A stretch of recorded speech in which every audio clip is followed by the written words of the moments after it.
So we have a microphone here in the room. Kelsey Zegers will come to you if you indicate that you have a question. And Sander, my colleague, Sander Hofman, is checking the website to see if there's any questions coming in through the website. So let's start off with the first one. So state your name and your publication number, Jeroen, then we'd be happy to answer your question so people can hear it. Thank you very much. It's Klaus Max Molker of Frankfurter Allgemeine Zeitung in Germany. Mm-hmm. Could you elaborate a little on the communication between ASML and politics? I wonder, in political talks, in what way is ASML getting involved, specifically when the Dutch Prime Minister has talks in the US, for example? How many ASML representatives will be part of the delegation, and what way would they communicate with politicians? Thank you. Well, I can be very short on the content of the delegation. I mean, this is geopolitical. It's not geo-business. So I think there are no delegation members of ASML there because it's political. And again, yes, we cannot deny that we are at the heart of a lot of political discussions because of the importance of semiconductors. I just explained that in my introductory comments. Our role is predominantly the role of making sure that people understand how this industry works. Now, until 2-3 years ago, you could have asked the average politician and said, tell me how the semiconductor industry works. They wouldn't have no clue. Because semiconductors were always there. It's like 1973 revisited. Oil was always there until it wasn't, and then it became a strategic commodity. Fast forward, 2021. Semiconductors always been there. Nobody needed to worry until they weren't. And we figured out it was a worldwide dependence on only a few countries. It's only very recent. So our role is education. It's basically providing information, data. How does this industry work? How is this global ecosystem connected? And where are the interfaces between those pieces? Yeah? And how does it work? So if you think about a bifurcation, but also of the world and the world creating different sets of CHIPS Acts, and think about export controls, then our role is really to provide the information and the insight into what it means. What are the consequences of certain scenarios? That's our role. Yeah? But then ultimately, this whole concept of national security and economic interests is something that is of a higher political nature that, of course, governments, each with their own views and desires, they need to discuss this amongst themselves, what they want to do. Yeah? And that's them. That's not us. So this is our role. So in your question, we're not part of the delegation, but we're definitely part of the discussion. Yeah? And our role is to provide that information and that insight. Good question. Okay, thank you. Next question here.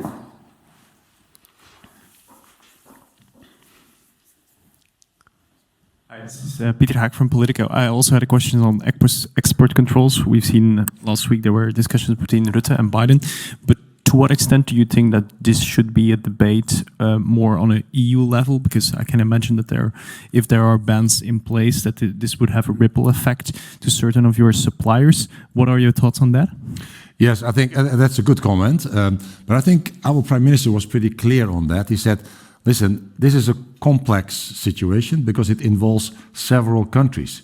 He didn't say it involves only the Netherlands and the United States. He referred to several countries with several companies in a complex supply chain, which we need to look at and the consequences of doing anything could be quite significant. He actually mentioned that. So it's sensitive. I don't remember he came out of it and said, oh, we struck a deal. I don't think he said that. I think we're still in discussion because of the complexity of that matter. But you're absolutely right. I mean, it's what I tried to say. This is an ecosystem that's been built over 40 years. Yeah, so if it's seamless and you put locks into that system, you need to understand what the consequences will be. Because, you just ask the automotive customers, how they think about the, chip shortage. Try to still order a car, and you'll find out that your waiting time is more than 12 months, perhaps even longer. And I don't know for sure because of the chip shortage. It's all connected. So this is why these are decisions that can have far-reaching consequences for the worldwide ecosystem and the capacity in that ecosystem and the flow of semiconductors in that ecosystem. And this is why it's not between one or two countries. Yeah, I think this is what the Prime Minister said, and I think he has a point. Okay, next question. Volkskrant. You have dwelled on the many drawbacks of the geopolitical situation, but to what extent do you sympathize or understand the concerns that the Americans have about China getting more ASML machines? Well, I think that concern is already there. As you know, our extreme ultraviolet machines, EUV, are under export control. So that is a fact. Now, and I've, of course, listened to the arguments, and the arguments are very, these chips will be then used into military applications. But you have to realize that every time when I hear that, and I think about the export control or proposed export control, it's about our advanced technology, being able to make advanced semiconductors. Yeah? But the military applications use rugged, very mature semiconductors. Yeah, the semiconductors sometimes are 10, 15, 20 years old, yeah? Which are widely available across the globe, also in China. So to fuel a significant amount of chips into a military complex, yeah, a military machinery, there's a significant amount of systems out there that are not advanced. They're mature. Yeah? It's already there. Now, having said that, of course, there is artificial intelligence, smart algorithms. They need high power compute. Well, those chips are available. They're available in the world market. And they're made on ASML machines, on EUV machines. But not in China. They're made in Korea, in Taiwan, in the United States. And those chips are available for every end user and manufacturer on the planet to buy. It's also true for China. China buys as the biggest importer of chips on the planet. And I mean, American chip companies, I don't know, it's public data, just look at their financial statements, just add the 5 biggest chip manufacturers on the planet. In the United States, they sell 80 billion worth of chips to China. It just shows you how complex this is. Yeah? And so and those chips, those advanced chips, they go into anything. Yeah? I don't know where, but they're being sold, so they probably end up somewhere. Yeah? So I think this is the complexity. And this is also where the reference to the complexity was made. It's highly sensitive. Yeah? It's a much bigger and more complex situation than just saying, well, that chip goes into a military application. It's far more complex than that. Mm-hmm. I have one question in through WhatsApp, but I saw someone wanting to ask a question there. Kelsey, can you give the microphone here? Right here. Could you say what the influence of a possible ban on just the DUVs would be? If you not sell DUVs to China. Yeah, I think that fully depends on what the deal is. I think if they strike a deal, then we can we laid out on different scenarios what the potential consequences are. So it's up to them to basically decide on that basis of the information. I cannot even give you that answer because I don't know what the outcome is. Yeah? That fully depends. Yeah, I'm not even willing to speculate on this because this is so sensitive. If I start speculating here, I know what's going to happen. I know what you guys are going to write. Yeah? So I'm not going to do that. Yeah? It's too sensitive. I just want to remind everyone that this is annual report, annual results. You are allowed to ask questions about financial I will answer those questions. Yeah. You're perfectly happy to answer anything. Absolutely. He was so absolutely clear about what I can imagine that the question is going to a different direction. Yeah, I have one here through the web, so very bravely. You should guide them, Yeah. So Eva Schouten from nu.nl bravely broke through the barriers and she sent us a message. She says, Peter noted that too much export control will lead to fewer chips. Could you define too much? Where do you draw the line? That's exactly what I tried to say. It depends on how deep those export controls. I think export controls are a legitimate instrument. I think that's clear. Yeah, but it's how do you want to use them? You know, and if you overuse them, it will have an effect on availability of mature chips, which are being used not in a military complex, but are used in a much larger, way larger industrial complex, which is basically what we buy every day, you know, from cars to washing machines to PCs to smartphones to infrastructure. You know, we talk about the energy transition. The energy transition needs massive amounts of semiconductors, massive. You know, so I think we also need to be careful that we don't that you know, instruments that are well meant, yeah, don't come to don't have a consequence that we all feel sorry about. Huh? Yeah, so that's also the precision that Mark Rutte referred to. I saw Toby. Yeah, Toby. Hi, Toby Sterling from Reuters. Not purely my question here, but it's financial. So there you go. Just, I think the general idea is there's some skepticism about the weakness in the chip markets not having much of an effect on ASML, and I know you've explained it a bit, but maybe you could say, will they? I mean, there's such a big building program happening right now. Is there a chance that could be slowed down by some of your major customers? And could you break down your projections for DUV and EUV sales, not by systems but by the number? Yeah, I think Roger can. I think he probably put it on the slide, so we can refer to that for this year. But you need to remember, we are not insulated. We're not from any macroeconomic events, and especially not when it's such a big inflation coming at us, and you know, and there's a recessionary fears, and some people even say some parts of the world are in a recession. Of course, that impacts our customers and would impact us. But you have to remember that we come out of a period like 2022 where we could hardly ship 55% of what our customers wanted. So, and they want this because they know that these investments are long-term. So they 1.5 to 2 years of lead time, and then they need to build the factories, and it's going to take time. So they basically we have this demand which was significantly over our build capacity, which has come down.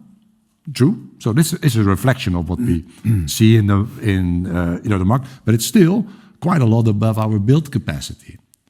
And that means our customers are actually saying, well, when I think the duration of this recession is significantly shorter than the lead time of your tools, and that also means that the recession will turn up into an upturn, by that time I need your machines. So why would I cancel or push back those machines? If I do that, and I'm wrong about the duration is shorter than I think, I'll be in the back of the line because these guys don't have enough capacity. This is where we are. And is there, when somebody falls out of line, does it just simply go to the very next customer? Absolutely, because you know there is a shortage. So if you said, I don't need your machine, and your neighbor says, thank you very much, so that's gone. Where's the next lot? So Toby, in terms of numbers, for EUV, we're looking at 60 for this year and 375 units for DPV. Those are the numbers that we're envisaging for this year. But I think is important to note is that the capacity that we are building we're not building that capacity for the short term. I mean, the capacity for the 90 EUV and the 600 DPV, and that's the capacity that we're driving towards. Of course, we drive that for the medium and for the longer term. And any cyclicality that might be there and demand might be there. But one thing is for sure, we will need that capacity. And maybe we don't need it in full for 2025, but then we will need it in 26 or in 27. And on the customer capacity, you are right. I mean, we see a demand reduction, again, above our build capacity. So, yes, I think customers are reshuffling, retiming some of their capacity investment. Yeah, sure. Yeah, I mean, that's what they do. I mean, in the memory industry, some of our customers have actually said out there, we're going to cut CapEx for this year. Yeah? And others have said, no, we're not going to do that. But in terms of this very strategic, long-term, long lead time item called lithography, they're very cautious. And if for whatever reason the duration of the recession will extend to years, of course we will see the effects. Yeah? But it's not what they currently think. At least that's our conclusion.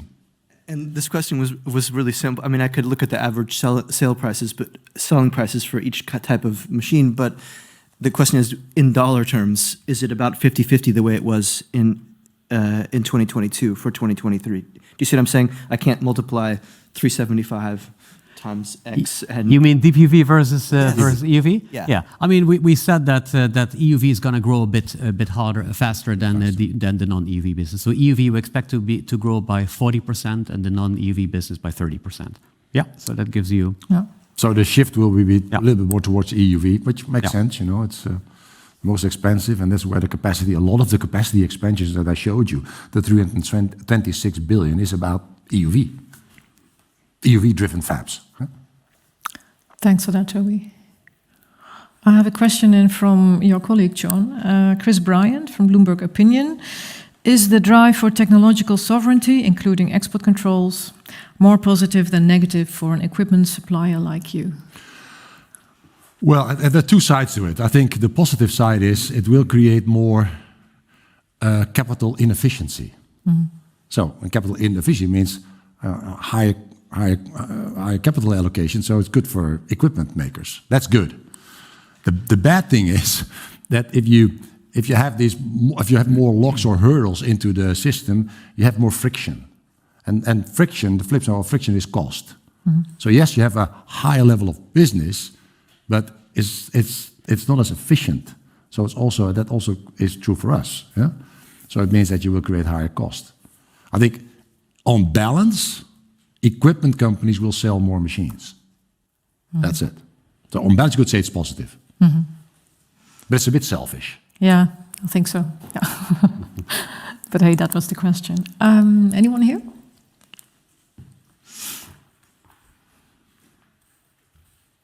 Yeah, sure.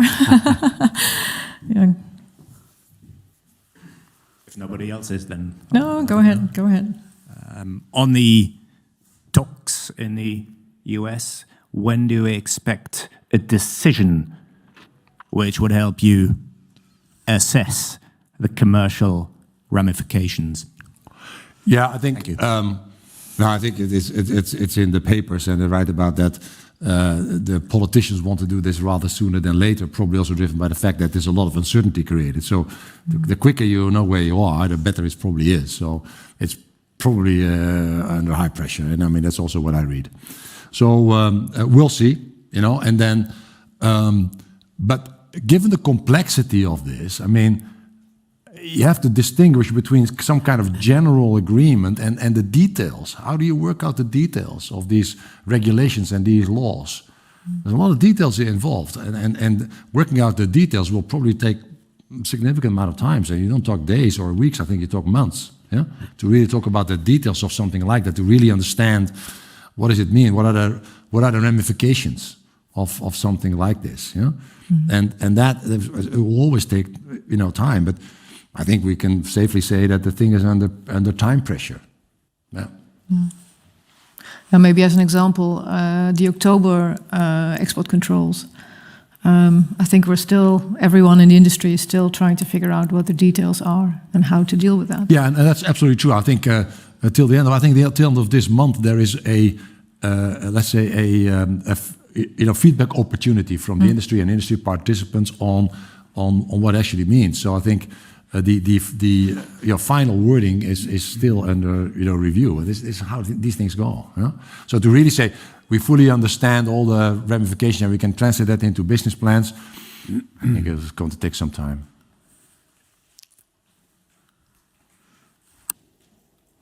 Okay, question online. Computable. Do you expect any very long-term effect of China getting a position in manufacturing its own semiconductor machine equipment?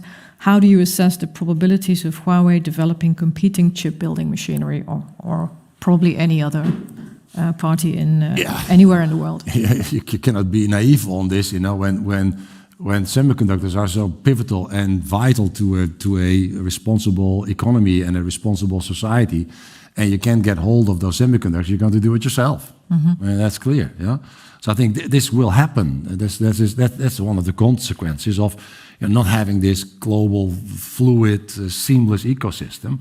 It's going to develop themselves. But having said that, and I cannot speak for our peers in the semiconductor equipment industry, but for ASML, in general, I think there's a lot of equipment in the industry that is focusing on a very complex process that is inside the machine, but the machine itself is not that complex. Yeah? But for lithography, we make a relatively simple process. We just blow light through a lens. Yeah? But we do this in a very complex machine. Yeah? So that's a bit different. So this is why basically rebuilding a lithography industry, which as it concerns to ASML, consists of hundreds of suppliers, that each of them are world-class in what they do. I just need to name Trumpf and Zeiss and VDL, and they're world-class in what they do. And it's just 3 out of a couple of hundred. Yeah? Now, you need to basically get, and it's not patents, it's know-how, it's people, it's the brains. Yeah? You need to just take that and then redo all of that, yeah, to come to the same conclusion. It took us 40 years. Yeah? So I'm not going to say that laws of physics are different in China or in the US or in Korea or in Russia for that matter. No, laws of physics are all the same. But the accumulated know-how with hundreds of companies where we as a system architect, as a system integrator, bring it all together, that's a bit of a challenge. So I think, yes, of course the efforts will be there. It's going to be massive challenge going forward because it's not about ASML. It's about the ecosystem. I mean, the best defense line that we have there, obviously, is to keep on innovating, right? I think that's critical as well. Faster. I mean, sometimes you get the question, with the market share that you have, why don't you lay back and be a little slow? Well, we're not. Well, we're as you could see, we're investing very, very significantly on our R&D roadmap, and we truly believe that pushing down the accelerator there is the best potential defense into anyone, trying to get on par with our technology. Yeah, it's good to be challenged sometimes, huh? That's absolutely true. And I had a discussion with the founder of TSMC on, what do you do when you have to think about competition coming from different areas? He said, well, there's one solution. You just have to go faster. That's it. Yeah. And that's it. So this is also why, you will see that we will invest, to your point. It's not only in capacity, which will, of course, have a temporary effect on your gross margin. Technology also, in R&D, we will spend more on R&D because we spend the R&D not for next year or for this year. We spend the R&D for the second half of the decade and the first half of the next decade. This is where the R&D goes. Yeah. John, there's a... So John Koch from Bloomberg. Yes, John Koch from Bloomberg. What do you see as the biggest challenge and risk in the U.S. implementation of CHIPS and Science Act? Well, I think the biggest opportunity, let's talk about the opportunity first, is that you will build a part of the semiconductor ecosystem capacity inside the United States. So it means that the dependence, the geopolitical strategic dependence will of course go down. Yeah? So that's why they do it. I think the risk is that both in the US and in Europe for that matter, the experience and the knowledge that semiconductor makers have in bringing very advanced semiconductor manufacturing onto own soil is highly complex. It's an art, yeah? And that art is mastered over the last 10, 20 years by the TSMCs and the Samsungs of this world and also Intel. But this is why you see the invitation almost, it's an invitation with a big carrot, which is called subsidy and investment support, of governments to bring those companies with that particular competence, within their borders. And this is exactly what's happening. This is why we had the Arizona fab opening of TSMC. Ultimately 2 fabs, $40 billion of investments, but that's Taiwanese knowledge and know-how. Now, bring that into your country, and then ramping this up in a way that you haven't been doing for the last 20 years also means that talent is a massive risk. You need to get the talent to actually do that. You cannot just draw everybody from Taiwan or from Korea to do that. No, you need to create your talent pool, and that's a big challenge. Yeah? I think that is a generic risk, not only to the US CHIPS Act, but also to the European CHIPS Act. Yeah? People.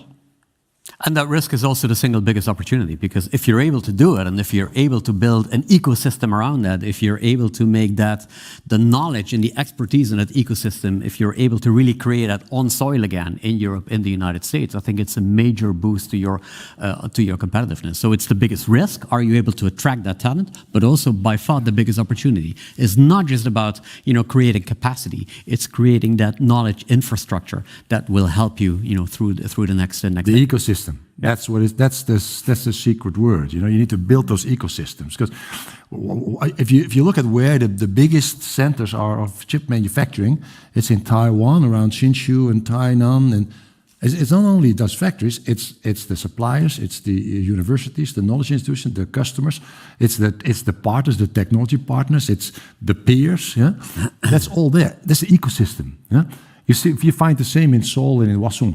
Yeah? So you find the same in Silicon Valley, but not manufacturing, but the rest is there. You have the design companies there. This is where, so it's not just the money, throw the money at it, find a deserted Air Force base, and just build a factory. No, you have to build an ecosystem. Yeah? Okay. We have time for one last question. I have one online, but if anyone's here up for it. Nope. Then we go to Switzerland. Neue Zürcher Zeitung. Again, it's not a financial question. The C word in it again? Sorry, I tried. How do the US restrictions on the involvement of US persons in the Chinese semiconductor industry affect ASML's daily business, if at all? Currently not, No. Because we have quite a significant workforce in China, which is non-US, and that's both Chinese nationals and people from outside the US. So that's not the case. Now we're a European company, yeah. Mm-hmm. So we have European know-how with people with European or with non-US nationality. So that's less of an issue for us. Yeah. 1 minute, last call. Yeah. One question. Wouter. Yeah, follow up on that. Are you still able to supply your Chinese customers with parts that are more American-made than European, maybe? Because that's I remember that. That's not always possible. So that would have an effect on the operability of the installed base. But again, we're largely, predominantly a European company with European technology. So the parts are predominantly European. But here and there, yes, there are issues that we need to deal with, which actually means that some of the tools will then stop working. Yeah, but it's minimal right now. But yeah, that would be the consequence. Thanks. Okay. Well, thank you everyone for being here. I'd like to conclude this call. Thank you everyone online for being with us. And hopefully we'll see you next year. Thank you. Thank you very much for your time.